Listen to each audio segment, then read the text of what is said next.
ये सो जैसे कि हम लोग को पढ़ना था आज आईटीसी, मैंने बोला था अभी तक हम लोग बुक के पॉइंट ऑफ व्यू से समझे थे। अब मैं कुछ केसेस आपको समझाऊंगा, उस केसेस को आप समझो, बिकॉज इन केसेस से आपको ज़्यादा अच्छे से समझ में आ जाएगा। मैं सबको म्यूट कर दे रहा हूँ, कोई भी क्वेश्चन होगा तो अपना माइक ऑन करके पूछिएगा आप लोग, ठीक है। अब जो देखिए यहाँ पे सब लोग आईटीसी चार्ट, सबको पता है आईटीसी चार्ट है क्या।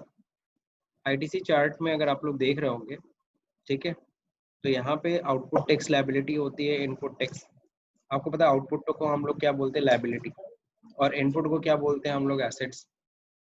और लायबिलिटीज का पेमेंट हम लोग एसेट से करते हैं। अब अगर हम लायबिलिटी की बात करें तो आउटपुट का मतलब लायबिलिटी है, मतलब किस तरह की liability, it's a current liability. और इनपुट टैक्स का मतलब क्या है, इट्स अ करंट एसेट्स।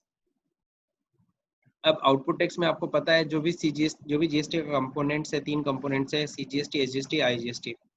अब इसमें क्या होता है कि खरीदते हो तो इनपुट, बेचते हो तो आउटपुट, ये तो सबको क्लियर है। अब सबसे पहले इनपुट आईजीएसटी की बात करते हैं। इनपुट आईजीएसटी हम सबसे पहले रिड्यूस करते हैं आउटपुट आईजीएसटी को। फिर इनपुट आईजीएसटी में अगर कुछ बैलेंस रह गया तो सेकंड नंबर पे हम सीजीएसटी को लेस करते हैं, थर्ड नंबर पे एसजीएसटी। सीजीएसटी को सबसे पहले आईजीएसटी, देन सेकंड नंबर पे सीजीएसटी। एसजीएसटी से एडजस्ट नहीं होता सीजीएसटी। एसजीएसटी सबसे पहले आईजीएसटी, देन सेकंड नंबर पे एसजीएसटी। सीजीएसटी से एसजीएसटी एडजस्ट नहीं हो सकता। तो ये तो चार्ट है जो हम लोग ने इससे पहले भी, कल भी हम लोग ने पढ़ा था, आज दोबारा पढ़ रहे हैं। अब देखो यहाँ पे दे रखा है, अगर हम लोग आउटपुट टैक्स की बात करते हैं, यहाँ कुछ इन्होंने फिगर्स चढ़ा रखे थे, ये फिगर से मत कंफ्यूज होइए, ठीक है। जैसे इन्होंने देखो ये समझाया, मान लो आपकी आउटपुट टैक्स लायबिलिटी कितनी है, 10,000 है, एज्यूम कर लेते हैं, एज्यूम अमाउंट है ये मेरा, कि मान लो आउटपुट टैक्स अमाउंट कितना है, आउटपुट टैक्स है आपके पास 10,000, यानी 10,000 आपको देना है। अब इसको देने के लिए आप क्या यूज करोगे, तो लायबिलिटी को पे करने के लिए हम एसेट यूज करते हैं। सबसे पहले आप किसका यूज करोगे, फर्स्ट नंबर पे इनपुट टैक्स अगर आपके पास है तो पहले इनपुट टैक्स से पेमेंट कर दो। तो इनपुट टैक्स हमारे पास 6,000 है, तो इससे हमने पेमेंट कर दिया इस करंट एसेट से। उसके बावजूद अभी 4,000 बचा, वो कहाँ से दोगे, तब कैश यूज करना। सेकेंड नंबर पे हम कैश या बैंक का यूज करेंगे। पहले हम इनपुट टैक्स से ही हम लोग पेमेंट करते हैं या रिड्यूस करते हैं, देन आफ्टर हम लोग कैश का यूज करते हैं। अगर इनपुट टैक्स से ही पूरा अगर 10,000 हो जाता तो हमें कैश 1 रुपया नहीं देना होता, ठीक। तो ये चीज फर्स्ट और सेकंड नंबर पॉइंट जो दिया है ना, इस पे ध्यान देना। आउटपुट टैक्स पे सबसे पहले हम लोग क्या करेंगे, इनपुट टैक्स से पेमेंट करते हैं, देन जो बैलेंस बच जाता है वो सेकंड नंबर पे हम लोग कैश और बैंक से पेमेंट करते हैं। अब जो देखिए यहाँ पे सबसे पहला केस है, सबसे पहला केस, अभी देखो बिजनेसमैन के पॉइंट ऑफ व्यू से सोचना। बहुत से ऐसे बिजनेसमैन होते हैं जो जिनकी पहुंच दूसरे स्टेट में होती ही नहीं है, ठीक है। वो सिंपल से अपने लोकल ही परचेज करते, लोकल ही सेल करते। तो बहुत सारे ऐसे आपको डीलर्स मिलेंगे, इवन गोरखपुर में बहुत सारे ऐसे डीलर्स हैं जो लोकल ही परचेज करते, लोकल ही सेल करते हैं। आपके आसपास बहुत सारी ऐसी दुकानें होंगी जो यहीं पे खरीदते हैं गुड्स और यहीं से गुड्स बेच देते हैं। दूसरे स्टेट से कोई माल और खरीदते ही नहीं है, अपने स्टेट में ही खरीदा, अपने स्टेट में ही बेच दिया। तो अगर इस तरह का केस आता तब तो बहुत ईजी है आपके लिए कैलकुलेशन करना, एडजस्टमेंट करना। अब आपको पता है अगर हमने परचेज किया, जैसे एग्जांपल दिया है, अब यहाँ देखो मैंने टेबल्स बना रखा है, टैक्सेबल वैल्यू कितनी वैल्यू का परचेज किया, क्या रेट ऑफ जीएसटी था, CGST, SGST and IGST. Purchase की बात पहले कर रहे हैं। परचेज इन्होंने लोकल किया 1 लाख का, 18% लगा, सीजीएसटी लग गया 9,000 रुपये, एसजीएसटी लगे 9,000। सेल किया लोकल ही 1.5 लाख में बेच दिया, ये 1 लाख रुपए का सामान इन्होंने 1.5 लाख में बेच दिया है। 18% जीएसटी लगा, 13,500 रुपये सीजीएसटी, 13,500 रुपये एसजीएसटी, आईजीएसटी का कोई सवाल ही नहीं है। अब नीचे देखो सॉल्व कैसे किया है। सबसे पहले आउटपुट टैक्स हमको लिखना है, 1,50,000, 18%, 13,500, 13,500, इसमें से लेस कर देंगे हम लोग इनपुट टैक्स। लोकल 1 लाख पे 18%, 9,000 रुपये सीजीएसटी, 9,000 रुपये एसजीएसटी। तो सीजीएसटी में से एसजीएसटी माइनस हो, सीजीएसटी में सीजीएसटी लेस हो गया, 4,500 रुपीज सीजीएसटी बचा। एसजीएसटी में से एसजीएसटी लेस हो गया, इनपुट एसजीएसटी लेस हो गया, फाइनली 4,500 रुपीज आपका एसजीएसटी का अमाउंट बचा। यही टैक्स पेबल है, यही हमको देना है। 9,000 रुपये का हमारा चालान बनेगा। सबको पता है जीएसटी पीएमटी 06 चालान होता है, वो हम लोग जनरेट करेंगे और उसमें सीजीएसटी का अमाउंट 4,500, एसजीएसटी का अमाउंट हमने 4,500, ये हमको देना पड़ेगा कैश। ठीक है, अब सवाल उठता है सर ये जो एडजस्टमेंट आपने किया इसकी एंट्री क्या होगी। तो मैं यहाँ पे जनरल एंट्री भी बनाते हुए चल रहा हूँ। जनरल एंट्री से पहले देखो मैं केस आपको बता दे रहा हूँ। जो आपका आउटपुट सीजीएसटी था, ठीक है ना, वो कितना था ये पहले आपको मुझे बताना पड़ेगा।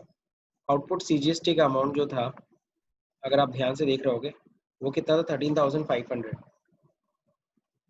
आपको पता है आउटपुट का बैलेंस क्या होता है? किसी को पता है? आउटपुट का बैलेंस क्रेडिट होता है, ये ध्यान रहे। आउटपुट इज अ ये करंट सर लायबिलिटी होता है सर, लायबिलिटी लायबिलिटी। होता है इसलिए उसका बैलेंस क्रेडिट होता है। एसजीएसटी, आउटपुट एसजीएसटी भी 13,500 रुपीज है और इसका ही बैलेंस क्या होगा? क्रेडिट ही होगा। ठीक, ये पहले आपको देखना होगा। और फिर इनपुट सीजीएसटी, डेबिट, इसका डेबिट बैलेंस है कितना? 99,000।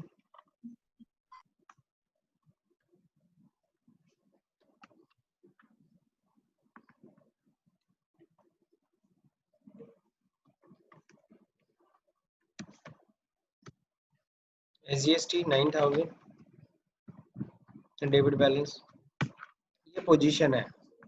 अब आपको पता है हमें सिर्फ 4,500 रुपीज ही क्रेडिट बैलेंस बचाना है, बाकी सब तो खत्म हो जाएगा। तो जनरल एंट्री देखिए एडजस्टमेंट की क्या होगी। तो जनरल एंट्री होगी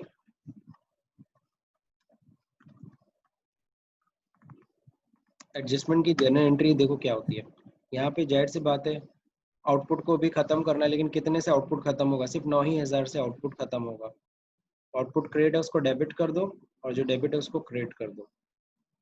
नहीं समझ में आया? एंट्री ये होगी output CGST account debit, debit, ठीक है, कितने अमाउंट से होगा? 9,000। जी हाँ 9,000 से ही खत्म हो रहा है, तो 9,000 से हो गया। देन आउटपुट एसजीएसटी, एसजीएसटी, अलग अलग एंट्री भी कर सकते हो, सीजीएसटी के लिए अलग एंट्री, एसजीएसटी के लिए अलग एंट्री भी कर सकते हो, बट हम लोग दोनों को साथ में कर रहे हैं, combine entry. Output SGST sorry 9,000 हो गया, रिड्यूस हो गया। आउटपुट की मैंने गलती है।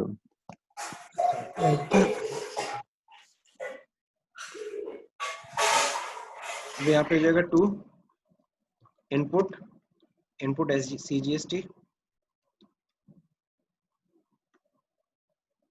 9,000 टू इनपुट एसजीएसटी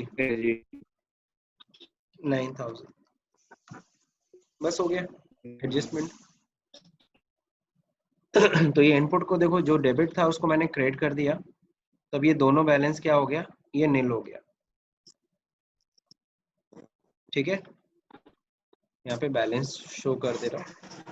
बैलेंस क्या बचा आफ्टर एंट्री? अब यहाँ पे कितना कितना अमाउंट बचेगा? 4,500, 4,500 क्रेडिट बैलेंस रह जाएगा। तो ये एडजस्टमेंट की एंट्री है। विकास, एडजस्टमेंट की एंट्री मेरे ख्याल से आपको समझ में आ गया होगा। Yes sir. ठीक है, अभी तो बहुत सिंपल लग रहा है ना, अभी धीरे धीरे ये टिपिकल होता जाएगा। जैसे गेम नहीं होता है लेवल 1 लेवल 2, लेवल 1 बहुत इजी होता है, लेवल 1 चल रहा है सिंपल होता है, उसके बाद मीडियम होगा फिर हाई होगा। बिल्कुल। अब देखिए यहाँ दूसरा केस देखिए क्या है। दूसरे केस में यहाँ पे दे रखा है परचेज एंड सेल इंटरेस्टेड। ठीक है, ये भी इजी ही केस दिया हुआ है। इसमें कहा गया है क्या? परचेज इंटरेस्टेड हो रहा है, सेल भी इंटरेस्टेड हो रहा है। ठीक है, परचेज भी दूसरे स्टेट से कर रहे हैं, सेल भी दूसरे स्टेट में ही कर रहे हैं। ये भी बहुत इजी केस है। तो कुछ डीलर ऐसे होते होंगे मे बी कि जो दूसरे स्टेट से खरीद करके दूसरे स्टेट में बेच देते हैं माल, अपने स्टेट में कोई माल ही नहीं बेचते हैं। अब यहाँ पे है क्या, परचेज कर रहे हैं, इंटरेस्ट रेट मान लो 1 लाख का, आईजीएसटी लगा 18,000, सेल किया 1.5 लाख में, वही 27,000 आईजीएसटी। तो यहाँ देखो बहुत सिंपल सा केस है, output tax 27,000, input tax IGST में ही 18,000, सिमिलर एडजस्टमेंट हो जाएगा, कहीं क्रॉस क्रेडिट एडजस्टमेंट है ही नहीं, और जब तक क्रॉस क्रेडिट एडजस्टमेंट नहीं होता हम चार्ट यूज ही नहीं करते।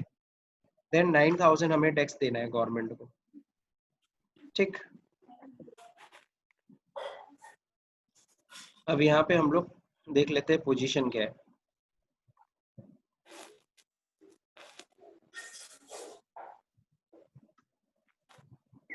तो चलिए देखते हैं यहाँ पे,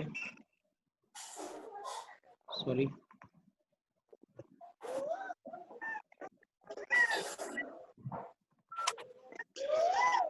$9,000 देखिए देना है फाइनली। इसका देखिए एडजस्टमेंट की एंट्री जो देखिए क्या होगी, तो इसकी एडजस्टमेंट की एंट्री सब लोगों को समझ में आ गई, मैं सीधे एंट्री कर दूं, बैलेंस तो सामने दिख ही रहा है, इनपुट आउटपुट,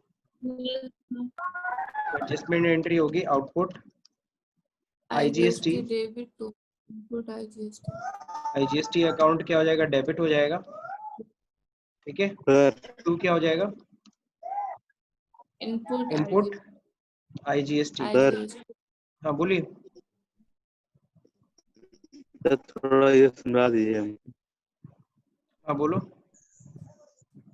कौन है, सर ये जो मोहसिन, मोहसिन ना, हेलो, हाँ हाँ बोलो। सर ये जो आईजीएसटी सर 27,000 है, हाँ बस थोड़ा स्क्रीन इधर करिएगा साइड में। हाँ कर दिया। तो जो परचेज की 18% 18,000 हुआ ना आईजीएसटी, हाँ 1 लाख पे, हाँ हाँ फिर से सेल कर रहे हैं इसको हमने 1.5 लाख 1.5 लाख में, में तो बेच दिया, हाँ 27,000 बिल्कुल। ये दोनों ऐड करके देना पड़ता है कि माइनस करके? नहीं देखो सिंपल सी चीज, ये तो आईटीसी का मतलब क्या है, हमने परचेज करते समय 18,000 रुपये दे ही दिया है ना गवर्नमेंट को। हाँ अब सेल करेंगे, अगर उसी सामान को हम 1.5 लाख में बेच रहे हैं तो हम दोबारा वो 18,000 रुपये नहीं ना देंगे। हम कस्टमर से तो 1.5 लाख में बेच रहे हैं, कस्टमर से तो हम 18% 27,000 रुपये कलेक्ट करेंगे ही करेंगे, लेकिन 27,000 रुपये हम गवर्नमेंट के हाथ में नहीं देंगे। 27,000 में से हम वो 18,000 माइनस कर लेते हैं जो हम ऑलरेडी गवर्नमेंट को दे चुके होते हैं, तो यानी हमें डिफरेंस अमाउंट सिर्फ देना होता है 9,000। गवर्नमेंट हमें वही हमसे सर। यही कहती है, हाँ आउटपुट टैक्स में से इनपुट टैक्स रिड्यूस कर देना होता है। तो यहाँ देखो मैंने लिखा है ना आउटपुट टैक्स, हाँ आउटपुट टैक्स हमारा कितना था सर, 27,000, उसमें से लेस कर दिया हमने क्या चीज, 18,000। हाँ 18,000 लेस कर दिया, यानी कि हमें सिर्फ 9,000 ही गवर्नमेंट को पे करना है, ये हमारा पेमेंट करने का है। तो हम एडजस्टमेंट कैसे कर रहे थे, मैं ये बता रहा था कि आउटपुट टैक्स देखो यहाँ पे कितने से क्रेडिट है, आउटपुट टैक्स क्रेडिट है आपका 27,000 से, इनपुट टैक्स डेबिट होता है 18,000 से। 18।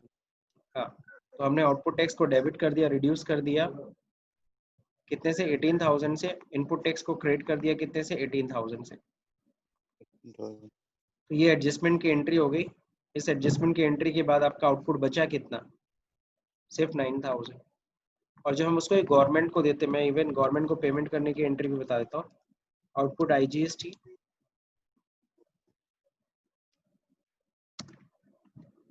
अकाउंट डेबिट होगा,